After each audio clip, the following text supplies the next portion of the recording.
ಮೊದಲ first reaction sir, ಹಾಂ. ಈ ಮೂರು ಕ್ಷೇತ್ರಗಳ ಗೆಲುವಿನ ವಿಚಾರಕ್ಕೆ ಸಂಬಂಧಪಟ್ಟಂತೆ ಫಸ್ಟ್ ರಿಯಾಕ್ಷನ್ ಗೆಲ್ಲಲಿಕ್ಕೆ ಒಂದು ಕಡೆ ಅಭಿವೃದ್ಧಿ, ಒಂದು ಕಡೆ ಗ್ಯಾರಂಟಿ, ಇನ್ನೊಂದು ಕಡೆ ನಮ್ಮ ಕಾರ್ಯಕರ್ತರ ಈ ಸಲ ನಾವು ಗೆಲ್ಲಿಸಲೇಬೇಕಂತ ಒಂದು ಛಲದಿಂದ ಚುನಾವಣೆ ಮಾಡಿದರು. ಅದರ ತಕ್ಕಂತೆ ಶಾಸಕರು, ಮಂತ್ರಿಗಳು, ಉಪಮುಖ್ಯಮಂತ್ರಿ, CM ಅವರು ಕೂಡ ಅಷ್ಟೇ ಅದಕ್ಕೆ ಸಪೋರ್ಟಿವ್ ಆಗಿ ಮಾಡೋದ್ರಿಂದ ನಾವು ಈ ಸುಲಭವಾಗಿ 3 ಗೆಲ್ಲಲಿಕ್ಕೆ ಸಾಧ್ಯ ಆಗಿದೆ. ನಾವು ಚನ್ನಪಟ್ಟಣ ಮತ್ತು ಸಿಗ್ಗಾಂವಲ್ಲಿ ಗೆಲ್ಲಂತ ಎಲ್ಲ ಕಡೆ ಸರ್ವೆಗಳು, ಜನರಲ್ ಟಾಕ್ಸ್ ಇತ್ತು. ನಾವು ಭಾಳ ಸೊಂಡ್ರು ಒಂದು ಗೆಲ್ತೀವಿ ಅಂತಿತ್ತು. ಗೆಲ್ಲಲಿಕ್ಕೆ ಇಷ್ಟೆಲ್ಲ ಕಾರಣ ಆಗಿದೆ. ಸೊ ಗೆದ್ದಂಥ ಅಭ್ಯರ್ಥಿಗಳು ಮತ್ತು ಅಲ್ಲಿ ಭಾಗವಹಿಸಿದಂಥ ಎಲ್ಲ ನಮ್ಮ ಕಾರ್ಯಕರ್ತರಿಗೆ ನಾನು ವೈಯಕ್ತಿಕವಾಗಿ ಅವರಿಗೆ ಅಭಿನಂದಿಸ್ತೇನೆ. ಈಗ ಸಿಗ್ಗಾವಿ ತಾವು ಉಸ್ತುವಾರಿ ವಹಿಸಿಕೊಂಡಿದ್ದೀರಿ ಸರ್, ಪ್ರಮುಖವಾಗಿ ಗೆಲುವಿಗೆ ಏನು ಕಾರಣಗಳು ತಾವು ಕಂಡುಕೊಂಡಾಗ? ಈ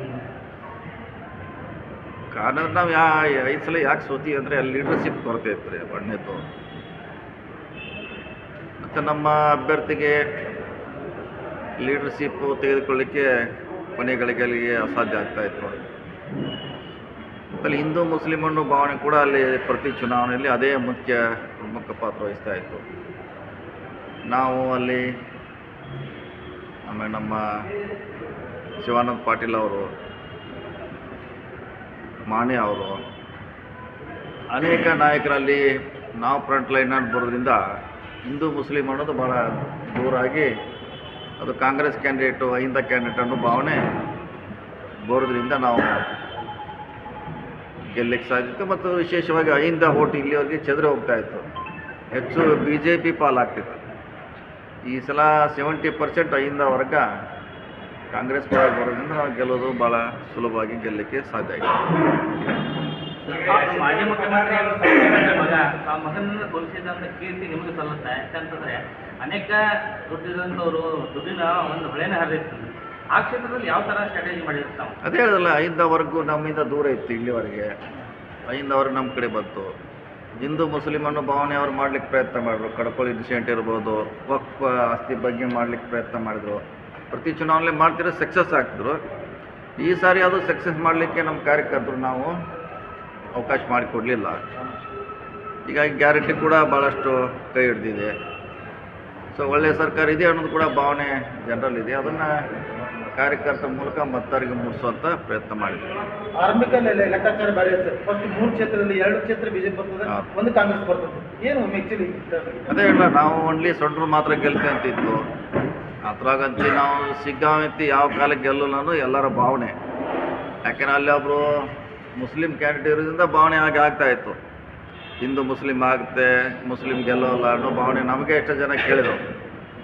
ಮುಸ್ಲಿಂ ಬಿಟ್ಟು ಬೇರೆ ಕೊಡಬೇಕಾಗಿತ್ತು. ಆದರೆ ನಾವು ನ್ಯಾಯ ಕೊಡಬೇಕಾದ್ರೆ ಮುಸ್ಲಿಮಿಗೆ ಕೊಡಲೇಬೇಕಾಗಿತ್ತು. ಕೊಟ್ಟಿದ್ದೀವಿ, ಗೆಲ್ಲಿಸಿದ್ದೀವಿ. ಕಾರಣ ಅಹಿಂದ ಮತ ಒಂದಾಯಿತು, ಲೀಡರ್ಶಿಪ್ ಬತ್ತು. ಹಿಂದೂ ಮುಸ್ಲಿಂ ಮಾಡ್ಲಿಕ್ಕೆ ಪ್ರಯತ್ನ ಮಾಡಿದ್ರು, ಆಗಲಿಲ್ಲ. ಎಲ್ಲೋ ಒಂದು ಕಡೆ ಜಮೀರ್ ಹೇಳಿಕೆ ಉಲ್ಟಾ ಆಗಬಹುದು ಅಂತ ಮಾತು ಕೇಳ್ಕೊಂಡು ಕೆಲವು ಸರಿ ಆಗ್ತೈತಿ, ಕೆಲವು ಸರಿ ಆಗೋಲ್ಲ. ಎರಡು ಒಂದು ಸಲ ಲಾಭನೂ ಆಗ್ತೈತಿ, ನಷ್ಟನೂ ಆಗ್ತೈತಿ. ಈ ಸಲ ಲಾಭ ಆಗಿದೆ. ಸೊ ಹೀಗಾಗಿ ಸಿಗ್ಗಾಂವದಲ್ಲಿ ಗೆದ್ದದ್ದು ನಮಗೆ ವಿಶೇಷ.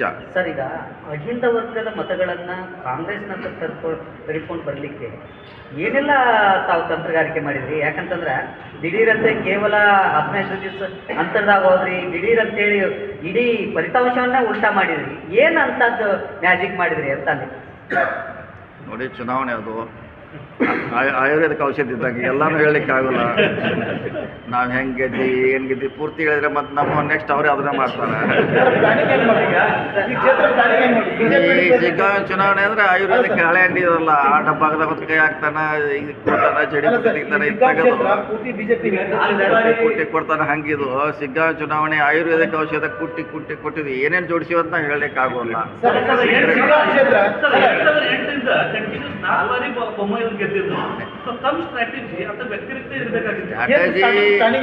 ಸ್ಟ್ರಾಟಜಿ ಅಂದರೆ ಮೊದಲು ಅಹಿಂದ ವರ್ಗ ಒಂದಾಗಿತ್ತು.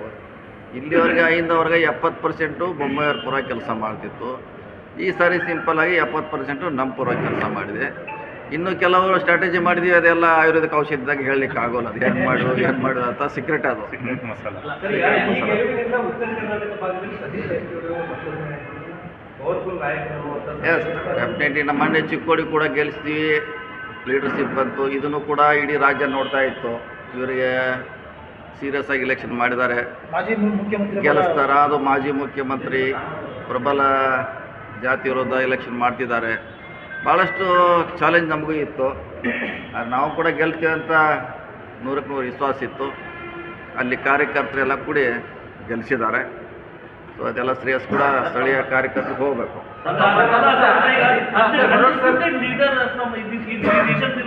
ಜಾರಕಿಹೊಳಿ ಅವರು ಏನಾದರೂ ಸೀರಿಯಸ್ ಆಗಿ ತಗೊಂಡ್ರೆ ಅದನ್ನ ಬಿಡಲ್ಲ, ಗೆಲ್ಲಿಸ್ತಾರೆ ಅನ್ನುವಂಥ ಸಂದೇಶ ಹೋಯ್ತಾರೆ. ಅದೇ ಚುನಾವಣೆ ಅಂದರೆ ನಮಗೆ ಹೆಂಗೆ ಮಾಡ್ತೀವಿ, ಬೇರೆಯವ್ರಿಗೆ ಹಾಗೆ ಮಾಡಬೇಕು. ನಮ್ಮ ಕಾನ್ಸೆಪ್ಟ್ ಅದು. ಈಗ ನಮ್ಮ ಬರೀ ಸುಮ್ಮನೆ ನಾಮಕೆ ವಾಸ್ತಿ ಬರೋದು, ಭಾಷಣ ಮಾಡೋದು, ವಾಟ್ಸಪ್ದಾಗ ಫೋಟೋ ತೆಗೆದು ಹೋಗೋದಲ್ಲ. ನಮ್ಮ ಚುನಾವಣೆ ಎಷ್ಟು ಸೀರಿಯಸ್ ಮಾಡ್ತೀವಿ, ಆವಾಗ ಮಾಡಿದ್ರೆ ಪಕ್ಷ ಬೆಳಿತೈತೆ. ಮತ್ತು ಇನ್ನೊಬ್ರು ಗೆಲ್ಲಿಸ್ಲಿಕ್ಕೆ ಆಯ್ತು. ಇಲ್ಲಾಂದರೆ 4 ಸಾರಿ ನಾವು ಮುಸ್ಲಿಮ್ ಸೀಟನ್ನು ಕಳ್ಕೊಂಡಿದ್ದೀವಿ ಅಲ್ಲಿ. ನಾವು ಸುಮ್ಮನೆ ನಾಮಕೆ ವಾಸ್ತಿ ಮಾಡಿದ್ರೆ ಸೋಲ್ತಿತ್ತು ಅದು. ಆದರೆ ನಾವು ನಮ್ಮ ಚುನಾವಣೆ ಯಾವ ರೀತಿ ಮಾಡ್ತೀವಿ ಅದೇ ಮಾದರಿಯಲ್ಲಿ ಮಾಡೋದ್ರಿಂದ ಅದು ಗೆಲುವು ಸಾಧ್ಯ ಆಯಿತು. ಸರ್, ಇವಾಗ ಕಾಂಗ್ರೆಸ್ ಪಕ್ಷಕ್ಕೆ ಅಹಿಂದ ಶಕ್ತಿ ಈಗ ಮತ್ತಷ್ಟು ತಮ್ಮ ಬಲ ಕೊಡ್ತಾ ಇದೆ ಸರ್. ಇವಾಗ ಬರಬೇಕು. ಯಾವ ರೀತಿ ಮುಂದೆ ಈ ಕಾನ್ಸೆಪ್ಟು ನಮ್ಮ ಪಕ್ಷದವರು ಎಲ್ಲ ಕಡೆ ಉಪಯೋಗ ಮಾಡ್ಕೋಬೇಕು, ಇಡೀ ರಾಜ್ಯದ ತುಂಬ. ಇಲ್ಲಿ ಅಷ್ಟೇ ಅಲ್ಲ, ಇದೊಂದು ಉದಾಹರಣೆ, ಮಾಡಲ್. ಈ ಥರ ಮಾಡಿದ್ರೆ ಕಾಂಗ್ರೆಸ್ಗೆ ಯಾವಾಗಲೂ ಸೋಲಿಲ್ಲ. ಇದನ್ನು ಉಪಯೋಗ ಮಾಡ್ಕೋಬೇಕು.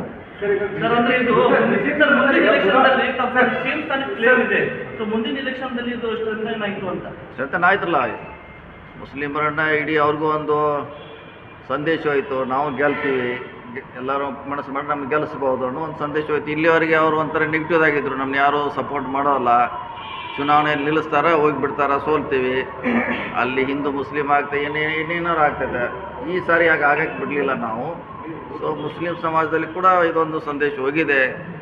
ಎಲ್ಲ ಮುಖಂಡರು ನಮ್ಮ ಜೋಡಿ ಪ್ರಯತ್ನ ಮಾಡಿದ್ರೆ ನಾವು ಕೂಡ ಗೆಲ್ತೀವಿ ಅನ್ನೋ ಒಂದು ಸಂದೇಶ ಹೋಗಿದೆ ಈ ಚುನಾವಣೆ ಸರ್, ಈಗ ಮುಖಾಂತರ. ಬಿಜೆಪಿಯವರು ಮುಡಾ ಮತ್ತು ವಕ್ಫ್ ಕಾಂಟ್ರವರ್ಸಿ ಅದು ಎಲೆಕ್ಷನ್ ಇಶ್ಯೂಸ್ ಮಾಡಿದ್ರು. ಮಾಡಿದ್ರಲ್ಲ. ಪರಿಣಾಮ ಬೀರಲಿಲ್ವಾ? ಈಗ ಏನಾಗ್ಬೋದು sir, whether main position serious ಬರ್ತಾ ಇದೆ. ನೋಡಿ, ವಕ್ಫದಲ್ಲಿ 650 ಕೇಸ್ ಇದೆ ಹಾವೇರಿ ಜಿಲ್ಲೆಯಲ್ಲಿ. ಎಷ್ಟ್ರೆ 650. ಅದರಲ್ಲ 200 ಜನ ಮುಸ್ಲಿಮ್ ನೋಟಿಸ್ ಕೊಟ್ಟಿದ್ದಾರೆ. ಮತ್ತೆ ಇಲ್ಲಿ ಪ್ರಶ್ನೆಯಲ್ಲಿ ಬರ್ತದೆ, 150 ಜನ ಅಷ್ಟೇ ಹಿಂದೂಗಳು, ಇನ್ನು ಮಿಕ್ಕಿದರ ಇಫೆಕ್ಟೆಡ್ ಪಾರ್ಟಿ ಮುಸ್ಲಿಮು. ಸೊ ಹಿಂಗಾಗಿ ಅದು ಎಫೆಕ್ಟ್ ಆಗೋಲ್ಲ. ಮತ್ತು ನಿಮಗೆ ಎಫೆಕ್ಟ್ ಆದರೆ ಅಷ್ಟೇ ಸಮಸ್ಯೆ ಇಲ್ಲ, ಇಡೀ ಸಮಾಜಕ್ಕೆ ಏನು ಸಂಬಂಧ ಅದು. ಈಗ ಅವ್ನು ಇಂಡಿವಿಜುವಲ್, ಅದು ಕೋರ್ಟ್ ಇದೆ, ಕಚೇರಿ ಇದೆ, ಕಾನೂನು ಇದೆ, ಅವ್ನು ಫೈಟ್ ಮಾಡಬೇಕು. ಅದನ್ನು ಎಲ್ಲ ಇಡೀ ಹಿಂದೂ ಸಮಾಜಕ್ಕೆ ತರಲಿಕ್ಕೆ ಪ್ರಯತ್ನ ಮಾಡ್ರೆ ಅದರಲ್ಲಿ ಹೆಚ್ಚು ಇಫೆಕ್ಟ್ ಆದವರು ಮುಸ್ಲಿಮರು. ಎಷ್ಟು ನೋಟಿಸ್ ಇದೆ ಅದ್ರಾಗ 70% ಎಲ್ಲ ಮುಸ್ಲಿಮ್ ಇರಿದ್ದಾರೆ. ಹೀಗಾಗಿ ಅದು ಎಫೆಕ್ಟ್ ಆಗಲಿಲ್ಲ. ಸರ್, ಈ ಚುನಾವಣೆ ಫಲಿತಾಂಶ ನಾಯಕತ್ವ ಬದಲಾವಣೆಗೆ ಪೂರ್ವ ವಿರಾಮ ನೀಡ್ತಾ? ಆಯ್ತು ಇಲ್ಲ, ನಮಗೂ ಒಂದು ಇದು ಚುನಾವಣೆಯಿಂದ ನಮಗೂ ಒಂದು ಪ್ರಮೋಷನ್, ಡಬಲ್ ಪ್ರಮೋಷನ್ ಆಯಿತು. ಅಂದ್ರೆ ಎಷ್ಟು? ಒಂದೇ ಈಗ ಡಬಲ್ ಆಯಿತು, ಸಿಂಗಲ್ ಆಗಿಬಿಟ್ಟು ಡಬಲ್ ಪ್ರಮೋಷನ್ ಆಯಿತು ಅಷ್ಟೇ. ಇಲ್ಲ ಅದಿಲ್ಲ, ಅದು ಈಗೆಲ್ಲ ಮುಗಿದೋದು ಅಧ್ಯಾಯ. ಈಗ DCM ಇಲ್ದೇ ಗೆಲ್ಲಿಸಿದ್ರಲ್ಲ, ಈಗ ಸಾಕಲ್ಲ, ಮತ್ತೆ ಮಾಡೋದು. 28 ಅಂತ ಹೇಳಲ್ಲ, 28 ಇದೆಯಲ್ಲ. ಸಿಎಂ ಬದಲಾವಣೆ ಏನಿಲ್ಲ ಸರ್. CM ಸಿದ್ದರಾಮಯ್ಯ ಚುನಾವಣೆ ಸೀಟ್ ಗಟ್ಟೆ ಇದೆ. ಅದೇನು ಯಾವಾಗ ಅಳೆಯಾಡಿ ಇಲ್ಲ, ಗಟ್ಟೆ ಇದೆ, ಅದೇ ಪ್ರಶ್ನೆ ಅಲ್ಲ. ಅಂದ್ರೆ 5 ವರ್ಷ ಅವರೇ 5 ವರ್ಷ ಅವರೇ ಕಂಟಿನ್ಯೂ ಇದ್ದೇ ಇರ್ತಾರೆ. ಈ ಚುನಾವಣೆ ಫಲಿತಾಂಶ ಆಗದೇ ಇದ್ರು ಕೂಡ ಅವ್ರು ಇರ್ತಿದ್ರು. ಇದೇನು ಗೆದ್ರನೇ ಇರ್ತಾರಂತಲ್ಲ, ಗೆಲ್ಲದೇ ಇದ್ರು ಕೂಡ ಅವರೇ ಇರ್ತಿದ್ರು. ಅಲ್ಲ, ಗುರು ಗೆದ್ದಿರಿಂದ ಹೆಚ್ಚಿನ ಬಲ ಬಂತು. ಖಂಡಿತ ಬಂತು. ಅಡ್ಮಿನಿಸ್ಟ್ರೇಟಿವ್ ಸಮಸ್ಯೆಗಳು ಆಗ್ತಾ ಇದ್ದಾವೆ ಅಂತ ಚಲುವಾಗಿದೆ ಸರ್. ಯಾಕಂದ್ರೆ ಈಗ ಸೀನಿಯರ್ ಆಫೀಸರ್ ಇರೋದ್ರ ಮುಂಚೆ senior KAS officer, IAS officer, commissioner ಅಂತ ಹಾಕ್ತಾ ಇದ್ರಿ. ಈಗ ಜೂನಿಯರ್ ಗ್ರೇಡ್ ಬಿ ಆಫೀಸರ್ ಹಾಕಿದ್ರಿಂದ ಅದ್ರ ಸಮಸ್ಯೆ ಆಗ್ತಾ ಇದೆ ಅಂತ ಈಗ ಸ್ಟಾರ್ಟ್ ಆಗಿದೆ. ನೋಡೋಣ, ಅದ್ರ ಬಗ್ಗೆ ನಮಗೂ ಐಡಿಯಾ ಇಲ್ಲ. ಅದು ನೋಡೋಣ. ಹೇಳ್ದಂಗೆ ಅವ್ರು ಜೂನಿಯರ್ ಇದ್ದಾರೆ, ಇವರಿಗೆ ಸೀನಿಯರ್ KS IAS ಬರ್ತಾಯಿದ್ರು, ಈಗ ಬಂದಿಲ್ಲ.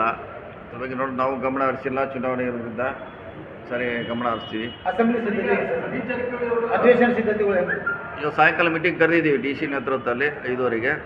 ಸೊ ಎಲ್ಲ ರಿವ್ಯೂ ಮಾಡ್ತೀವಿ, ಈಗಾಗಲೇ ಮಾಡಿದ್ದಾರೆ ತಯಾರಿ. ಅಲ್ಲ, ವಿಶೇಷವಾಗಿ ಈ ಸಲ ಅಧಿವೇಶನದಲ್ಲಿ ಏನಾದ್ರು ಬೆಳಗಾವಿ ಜಿಲ್ಲೆ ಡೆವಲಪ್ಮೆಂಟ್ಸ್ ಬಗ್ಗೆ ಏನಾದ್ರು ಹೊಸ ಏನಾದ್ರು ಅದೆಲ್ಲ ಅದಾದ ಬೇರೆ ಪಾರ್ಟ್. ಈಗ ನಾವು ಇದಕ್ಕೆ ತಯಾರಿ ಬಗ್ಗೆ ಮಾತ್ರ ಇವತ್ತು ಸಾಯಂಕಾಲ 5:30 ಮೀಟಿಂಗ್ ಕರೆದಿವ್ರೆ. ಸರ್, ಈಗಾದ್ರೆ ಜಾತಿ ಗಣತಿಯ ಬಗ್ಗೆ ಈ ಅಸೆಂಬ್ಲಿ ಅಧಿವೇಶನದಲ್ಲಿ ಏನಾದರೂ ಚರ್ಚೆ ಆಗುತ್ತಾ ಅಥವಾ ಏನಾದರೂ ಸರ್ಕಾರ ಒಂದು ನಿಲುವನ್ನು ತರ್ತಾರೋ? ಆದರೂ ಆಗ್ಬೋದು, ಯಾಕಂದ್ರೆ ಅಲ್ಲಿ ಚರ್ಚೆ ಆಗ್ಬೋದು ಅದ್ರ ಬಗ್ಗೆ. ಚರ್ಚೆ ಅಲ್ಲಿ ಅಧಿವೇಶನ ಚರ್ಚೆ ಆಗಲೇಬೇಕಿರೋದು. ಸರ್, ಒಳ ಮೀಸಲಾತಿ ಕುರಿತು ಈಗಾಗಲೇ ಕೆಲವೊಂದು ಬೇಡಿಕೆಗಳು ಒಳ ಮೀಸಲಾತಿ ಆಯ್ತು, ಅದ್ರ ಬಗ್ಗೆ ಸರ್ಕಾರ ಪಾಸಿಟಿವ್ ಆಗಿದೆ ಹೇಳಿದಿಲ್ಲ, ಪಾಸಿಟಿವ್ ಆಗಿದೆ ಅಂತ ಹೇಳಿದ್ದೀವಿ. ಆದರೆ ಅದಕ್ಕೆಲ್ಲ ಸಾಧಕ ಬಾಧಕ ನೋಡಿ ಡಿಸಿಷನ್ ತಗೋದು. ಸುಪ್ರೀಂ ಕೋರ್ಟ್ ಈಗಾಗಲೇ ಬೆಳಗಾವಿ ಜಿಲ್ಲಾ ಅಧಿವೇಶನದಲ್ಲಿ ನಾವು ಪ್ರಸ್ತಾಪ ಮಾಡ್ತೀವಿ ಅನ್ನುವಂಥ ಮಾತನ್ನು ಹೇಳಿದ್ದಾರೆ. ಅದೇನು ಅಧಿವೇಶನಾಗ ಅವಶ್ಯಕತೆ ಇಲ್ಲ, ಅದು ಕ್ಯಾಬಿನೆಟ್ ಡಿಸಿಷನ್ ಅಷ್ಟೇ. ಅಲ್ಲೇನೋ ಚರ್ಚೆ ಮಾಡೋದು ಅವಶ್ಯಕತೆ ಇಲ್ಲ. ಕ್ಯಾಬಿನೆಟ್ನಲ್ಲಿ ನಿರ್ಣಯ ಆದರೆ ಮುಗಿತು ಅಷ್ಟೇ. ಒಂದು ಕಡೆ ಬೈಲಹೊಂಗಲ ಶಾಸಕರು ಕೂಡ ಜಿಲ್ಲೆ ಮಾಡೋದಾದ್ರೆ ಬೈಲಹೊಂಗಲ ಮಾಡಬೇಕು, ಇಲ್ಲ ಅಂತಂದ್ರೆ ಮಾಡಬೇಡಿ ಅನ್ನುವಂಥ ಮಾತನ್ನು ಹೇಳ್ತಾರೆ. ಅವ್ರವ್ರ ಡಿಮಾಂಡ್ ಇದೆ, ಅವ್ರವ್ರ ಡಿಮಾಂಡ್ ಇದ್ದೇ ಇದೆ ಮುಂಚೆಯಿಂದ.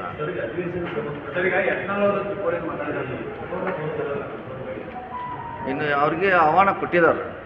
ಕನ್ಫರ್ಮೇಷನ್ ಅವರು 2 ಕಡೆ ಒಂದು ಮಂಡ್ಯದಲ್ಲಿ ಒಂದು ಕಾರ್ಯಕ್ರಮ ಇದ್ರೆ ಅಲ್ಲಿ ಪ್ಲಸ್ ಇದು 2 ಕಡೆ ಬರ್ತದೆ. Same program. ಒಂದು ಮನೆ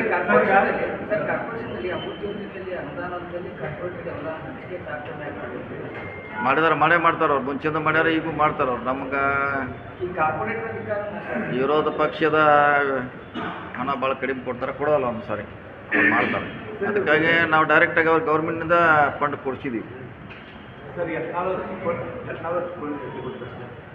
ರಾಜ್ಯದಲ್ಲಿ 3 ಕ್ಷೇತ್ರದಲ್ಲಿ ಬಿಜೆಪಿ ಸೋಲಿದೆ. ವಿಜೇಂದ್ರ ಕಾಂಗ್ರೆಸ್ಗೆ ಹೊಂದಾಣಿಕೆ ಮಾಡ್ತಾರೆ. ಇಲ್ಲ, ಅದ್ರ ಬಗ್ಗೆ ನಮಗೇನು ಗೊತ್ತು, ಅವ್ರನ್ನ ಕೇಳಬೇಕು, ಅವರೇ ಹೇಳ್ಬೇಕು ನಮಗೆ ಅದ್ರ ಬಗ್ಗೆ.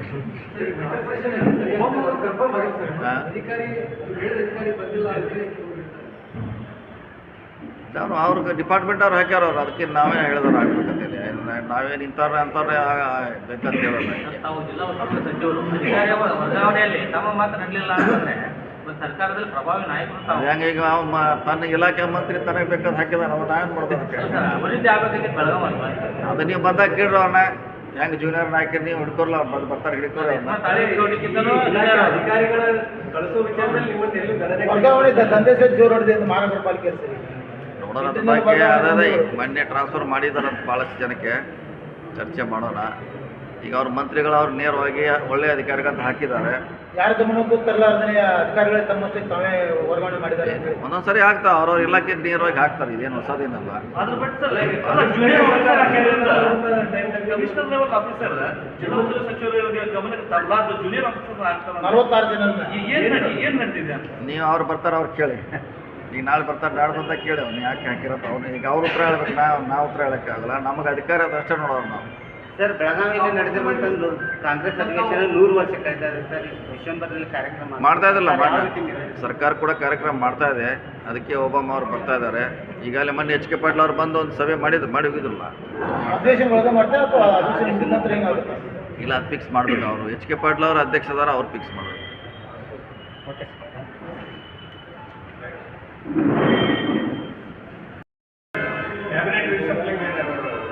ಇಲ್ಲ, ಅದ್ರ ಬಗ್ಗೆ ನಮ್ಗೆ ಗೊತ್ತಿಲ್ಲ, ನೋಡಬೇಕು. ಈಗ ಮಹಾರಾಷ್ಟ್ರ